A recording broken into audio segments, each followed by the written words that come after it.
Здравствуйте! Сегодня вам хочу показать 3 удобрения, которые помогают стимулировать рост замиокулькаса.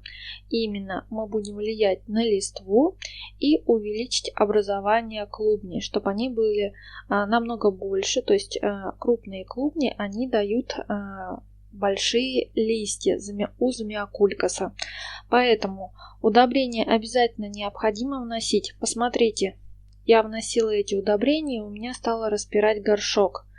Растение уже пора пересаживать. Скоро вот уже трещит, скоро лопнет прям.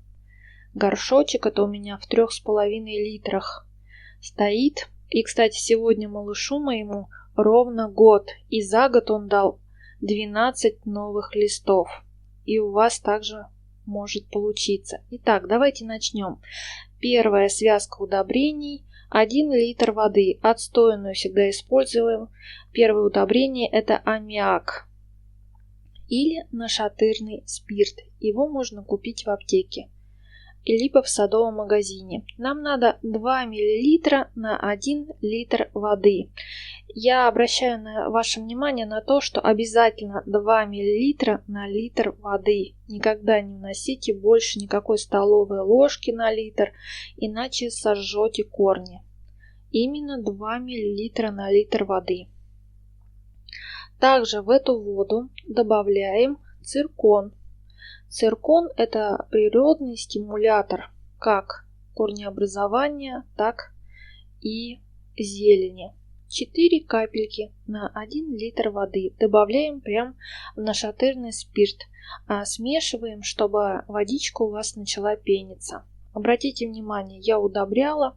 Это у меня детки, листики, которые я укореняла, и они уже выпустили много новых деточек. Вот видите, лес. Мои опыты над замиокулькасом. В общем, все это работает, и я рекомендую это использовать. Второе удобрение. Опять наливаем отстойную воду. 2 удобрения лучше не смешивать. Именно это и нашатырный спирт. Итак, это Fertica Lux.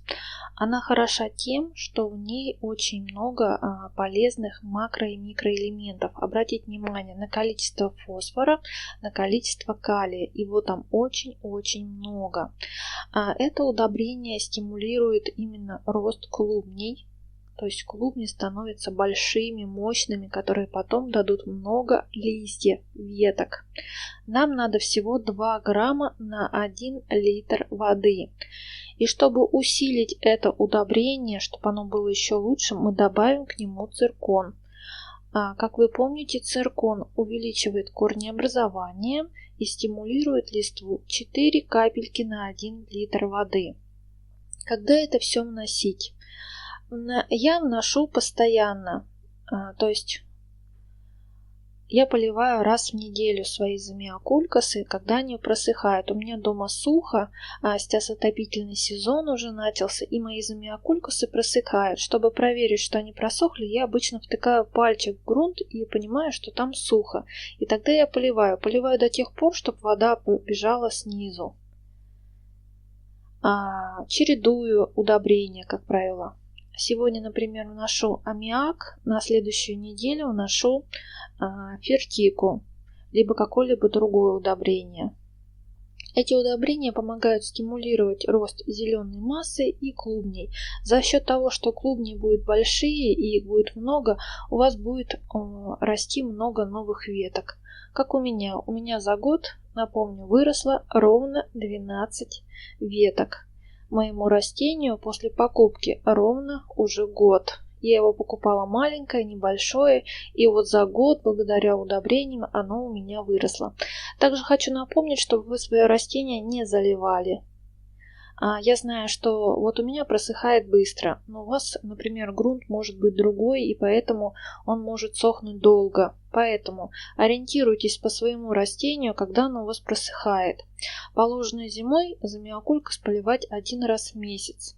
Но если я буду так делать, у меня начинает морщиться листва. Это говорит о том, что растению не хватает воды, влаги. Картошки могут сморщиваться из-за того, что не хватает воды. Поэтому я рекомендую поливать хотя бы не реже 2 раз в месяц. то есть 1 раз в 2 недели. Я поливаю свои растения 1 раз в неделю. Они у меня пересыхают достаточно быстро. У меня 4 больших горшка замиокулькаса и много маленьких я выращиваю. Если понравилось видео, поставьте лайк, подписывайтесь на мой канал. Всем пока-пока. Всегда с вами Елена.